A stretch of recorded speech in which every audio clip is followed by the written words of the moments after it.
নমস্কার বন্ধুরা, আজ রবিবারে কি রান্না করলাম দুপুরে চলুন আপনাদের থালি সাজিয়ে দেখিয়ে দিই।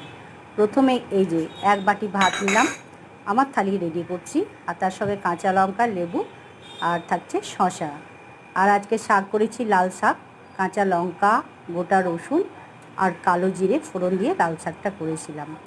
লাল শাক নিয়ে নিচ্ছি, আর সঙ্গে আছে আলু করলা ভাজা। এই আলু করলা ভাজা গরম গরম ভাতের সঙ্গে কিন্তু দারুণ লাগে।